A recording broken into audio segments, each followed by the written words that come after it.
The governor of Mykolaiv Oblast, Vitaly Kim, said on his Twitter handle on July 8th that Russian forces are conducting frequent rocket attacks and using repurposed S-300 missiles equipped with GPS navigators to hit ground targets. Kim further said that 12 missiles were fired by S-300s in a land attack role, while noting that despite the missiles being equipped with GPS, they are inaccurate. This is interesting to say the least, since S-300 is essentially a SAM, or surface-to-air missile system. In this video, Defense Updates analyzes why Russia is using the S-300 air defense system for hitting ground targets in Ukraine. Let's get started. This video is sponsored by NordVPN. Get an exclusive NordVPN deal by going to nordvpn.com/defense or clicking the link in the description. Use the code DEFENSE at the checkout to get an extra month free for the 2-year plan. It's risk-free with Nord's 30-day money-back guarantee.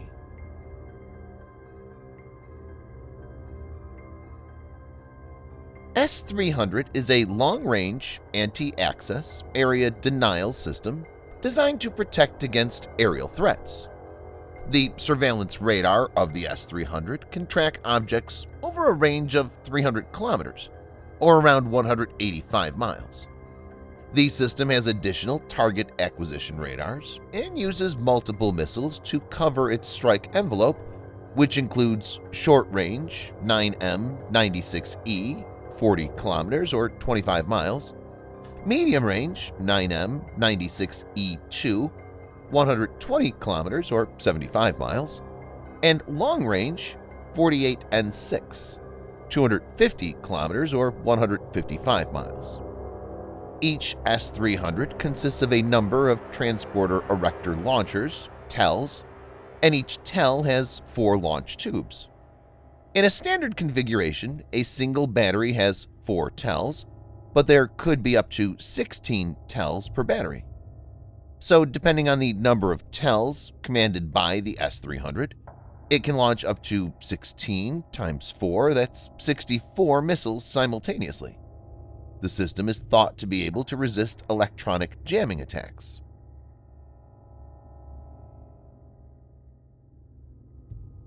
While it is primarily designed to take out a rival's aerial assets, its ground attack capabilities are relatively little known.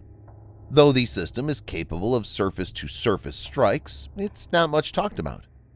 S-300 can inherently lob missiles in ballistic trajectory and hit ground targets at a distance of more than 100 miles, or 160 kilometers depending on the type of missile.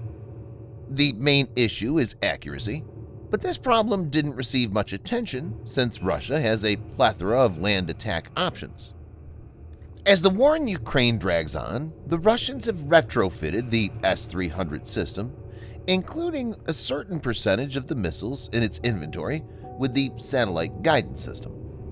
The missiles are now capable of carrying out ground attacks with much better accuracy than before, though still not good by modern standards.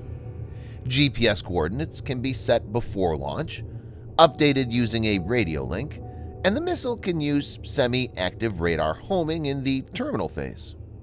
This kind of dual-role missile is not unique to Russia. For example, American SM-6 is primarily designed for extended-range anti-air warfare (ERAAW) purposes, providing interception capability against fixed and rotary wing aircraft, unmanned aerial vehicles, anti-ship cruise missiles in flight, both over sea and land, and terminal ballistic missile defense, but can also be used as a high-speed anti-ship missile. There are mainly 3 reasons for using the S-300 for the ground attack role. Let's check them one by one.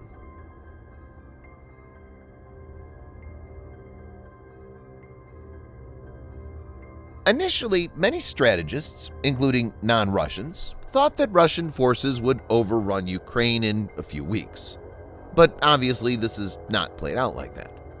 Months of fighting have taken a toll on Russian weapon stocks, especially the standoff precision weapons.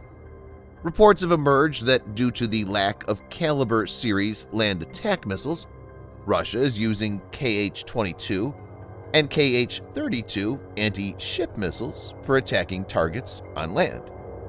The country also seems to be running out of PGM, or precision-guided munitions, like CAB-250 and CAB-500 precision-guided bombs. Russia has a large stock of S-300 missiles, and given the situation, it's bringing them to bear.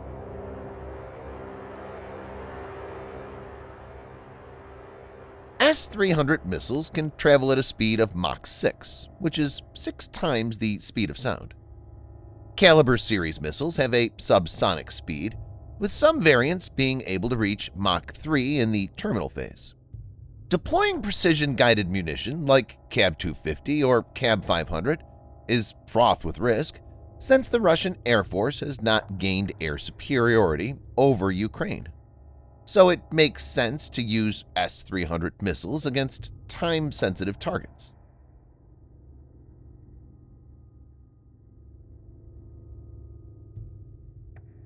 Caliber series missile has a high explosive warhead of 500 kilograms or 1,100 pounds. S-300 missiles have a direction fragmentation warhead of about 150 kilograms or 330 pounds, which makes them much less effective when used against ground targets, especially if they're fortified. But still, the S-300 missile brings in a different kind of value. It has a terror quotient, especially when used against civilian targets. Viewers may note that Hitler used this tactic in World War II when he unleashed so-called vengeance weapons, V1 and V2. A total of more than 22,000 V1s were fired and claimed a total of 11,000 victims. About 4,000 of the V2s were launched, and a total of more than 6,000 people were killed. The purpose of the flying bombs was to spread terror among the civilian population. A similar tactic is being used by Russia. We've all seen that several times purely non-military targets have been hit. Thanks for watching. Subscribe for more videos like this. Hit the like button if you find the video interesting, and kindly provide your feedback in the comment section. This will help us improve.